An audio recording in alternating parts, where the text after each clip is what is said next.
Hi everyone, Jim here. I'm starting today with a bit of an add-on to a video I've been working on for over a week now.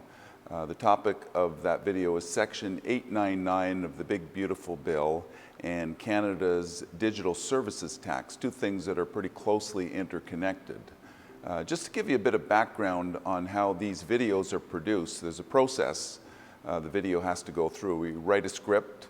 We then shoot the raw video footage, then it is edited or put together by my daughter Kristen, and it also has to go through an approval process along the way. The whole process can typically take up to about a week. Now, since I recorded this particular video, it seems like everyone has conspired to kind of steal my thunder. First, President Trump announced he was halting all trade negotiations with Canada unless the digital services tax was rescinded. Then Canada did exactly that. They rescinded the tax, and Section 899 was removed from the Big Beautiful Bill. And so, other than doing a post-mortem, there really isn't much to talk about, but I thought, why not still share the video? It's an interesting situation, and I think it offers some background and perspective on Canada-US trade relations and how fast things can shift. You'll notice towards the end of the video, I mentioned that I believe there was a real possibility that the whole thing could just go away, and sure enough, that's exactly what happened. I had planned to follow up and explain why I thought that might happen in a future video, but the fact that it has already happened changes things a bit. So here's what I'm going to do. I'll show you the original one as is, and then I will record a wrap-up segment to summarize what unfolded and why. So with that, here we go. Hey everyone, Jim here with a new episode for the Grant Investments YouTube channel. Today we're going to talk about something that's making waves south of the border, the Big Beautiful Bill. If you haven't heard, this is Donald Trump's new spending bill, which has recently passed the House. It still faces some hurdles before becoming law, but according to the president, it is, in his words, the biggest, most beautiful bill in the history of the country, hence the name, the Big Beautiful Bill. Now, while this is a U.S. spending bill, there are provisions in it that could have real implications for Canadian investors. And what I'm going to talk about today is Section 899, titled Denial of Treaty Benefits for Certain Withholding Taxes Imposed by Other Countries.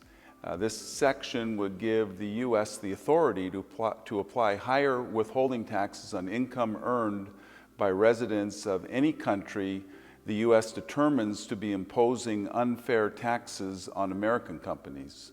And yes, Canada is on the list of countries that will be affected. Now, there's a lot to unpack here. What kinds of income will be affected? Why is Canada being targeted? And is there justification for that? How will Canada, or specifically CRA, deal with these provisions? Are there strategies to mitigate their impact? And how likely is it that these measures end up in the final bill, which still has hurdles to clear before becoming law? So clearly this is too much to cover in just one video, so I'm going to break it up across more than one. But today I'm going to focus on an overview of how Section 899 would affect Canadians if it becomes law, and why Canada is being included as a country allegedly imposing unfair taxes on U.S. companies. So let's start with what specifically will be affected. U.S. investments in non-registered investment accounts, for starters. Canadians normally pay 15% U.S. withholding tax on dividends and 10% on interest income. In practice, this isn't really that big a deal, since they can be claimed as foreign tax credits on your Canadian tax return. But under the new rule, those rates could rise, possibly up to 35% or more, and it's quite possible that the excess amounts will not be claimable as foreign tax credits. Next up, RRSPs and RIFs that hold U.S. investments. These are currently exempt from U.S. withholding. Section 899 may remove that exemption, which would affect retirement savings, since tax credits aren't allowed in these plans to begin with. Also affected would be Canadians with IRAs or 401ks from having worked in the U.S. at some point in their careers.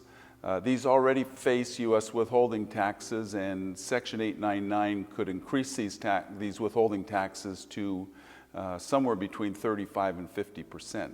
U.S. real estate owners would be impacted. The current 15% withholding tax on the sale of properties would increase, reducing net proceeds, and rental income may also be affected. Not good news for Canadians who own U.S. real estate. None of this is good news. So why is Canada being targeted? Well, in 2024, Canada introduced a digital services tax. The new tax is expected to raise about $7.2 billion over 5 years by taxing digital services provided by companies that reach certain thresholds of annual revenue. It's not a tariff, it's not based on origin.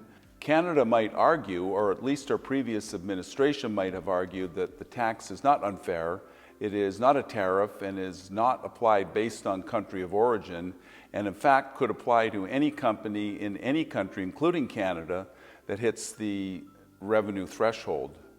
However, in practice, the number of Canadian companies that would be affected is tiny, possibly Shopify, but that's about it.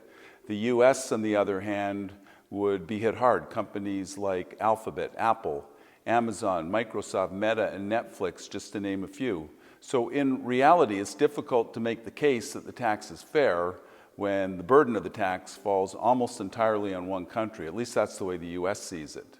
The timing of the measure also doesn't help in that it wasn't really a retaliatory measure and was in fact preemptive. It was introduced in 2024 before much of the tariff drama hit the fan. So in effect, we poked the bear, which probably wasn't the best idea. There is certainly a lot more to discuss here, so I will do more videos, and I think next up I will suggest why I believe there's a real possibility that these new measures will never be implemented, at least not as far as Canada is concerned. So stay tuned for more. Thanks for watching today, and again, feel free to reach out with questions or comments.